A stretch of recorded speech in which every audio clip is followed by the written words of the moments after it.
Hey guys, how you doing? I just finished doing my Cairn Wraith and my Banshee. Not very hard to put together.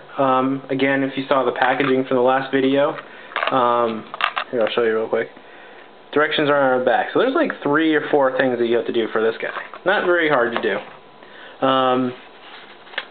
So I'll give him a little turn here for you guys. Shadow's a little off, but I'll move to the camera for you. Very cool, very awesome, dramatic. I love that it's like just floating. And here's the scythe up here for you guys. It's cool. I like how it's a little bit extra long there, a little bit more terrifying sweeps. And here's the face. You can kind of see it there. I chose the one where he's like screaming. And what's really cool is like when you make, there's like nothing up there. It's all like cape and tattered cloak. So it's really cool that there's like nothing under there except for like some mysterious bony hands and a face that's kind of chopping you up. It's very cool, I think. So that's the Cairn Wraith. It's very cool. It's hidden under there.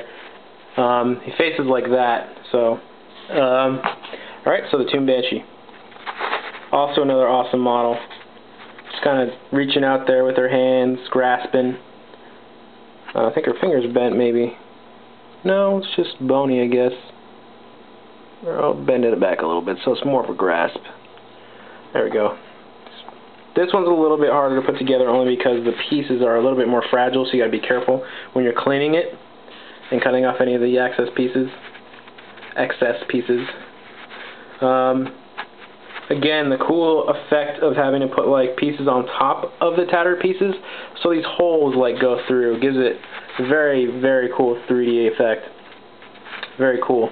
I mean, it's a 3D model, yeah, but more dramatic, I guess. That's what I kind of want to say.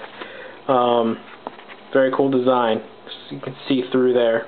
These holes going on top of that. And she's floating here as well. Just a little bit of that cloak kind of touching the bottom of this base here. And like it's hard to see because it's not really painted right now, but she has this knife in her hand right between her hair. So it's that like creepy come here and I'm going to stab you some. So she's kind of calling out. She's the Banshee, does the wails and stuff like that. So she's cool too. Nice scream. Again, it's kind of hard to tell with just the plastic without any paint on top of it, but I'll be painting it next, so you'll be able to see kind of the steps I'll be taking. Very cool.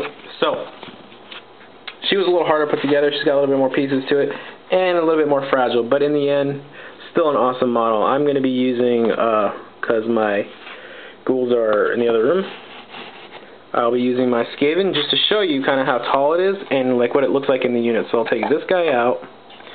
Turn this guy to the side so she can fit. Okay, so you can see right here. That's how tall she is compared to like a Skaven unit. So you can kind of see in the end like how awesome it looks because she's like kind of floating above that unit.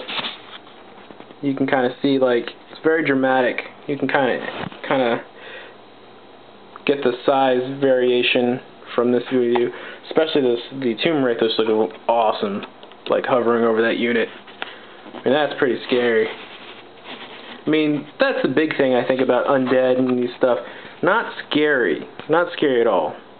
They don't. I mean, they cause fear and terror and whatnot.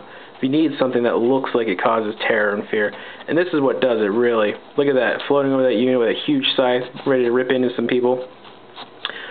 Awesome. So those are the 2 models put together. Very action-packed, very dramatic posed models. Alright.